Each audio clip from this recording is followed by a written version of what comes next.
ഹബീബായ നബി തങ്ങളുടെ കഥ പറയാനാണ് എന്റെ ഹൃദയം വല്ലാതെ തുടിക്കുന്നത്. കാരണം ആ പ്രവാചകർ ഒരു സാധാരണ മനുഷ്യനായിരുന്നില്ല, അസാധാരണ വ്യക്തിപ്രഭാവത്തിന്റെ ഉടമയാണ്. അനുരാഗത്തിന്റെ അലമാലകൾ കൊണ്ട് ആലിംഗനം ചെയ്ത് ചുടുചുംബനം കൊടുത്ത് കെട്ടിപ്പിടിക്കേണ്ട ഒരേ ഒരു നേതാവ്, പരിശുദ്ധ ഖുബ്ബേ ഖളറാഇന്റെ ചുവട്ടിൽ ചുംബനം വച്ചുറങ്ങുന്ന ഹബീബ് മുഹമ്മദ് മുസ്തഫ.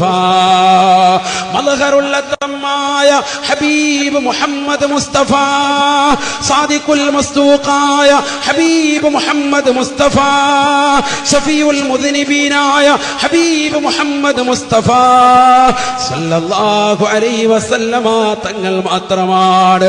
ആ പ്രവാചകരുടെ ചിത്രം കണ്ടുകൊണ്ട് ഇതെന്റെ ഹബീബാണ്, ഈ പ്രവാചകരെയാണ് ഞാൻ ഇഷ്ടം വെച്ചത്, ഇത് ആശിഖാണ്, ഞാൻ ആ പ്രവാചകന്റെ ആശിഖാണെന്ന് പറയുന്ന മുത്തഖീങ്ങളിൽ ഞങ്ങളേവരെയും നീ ഉൾപ്പെടുത്തണേ അല്ലാഹ്, നീ ഉൾപ്പെടുത്തണേ അല്ലാഹ്.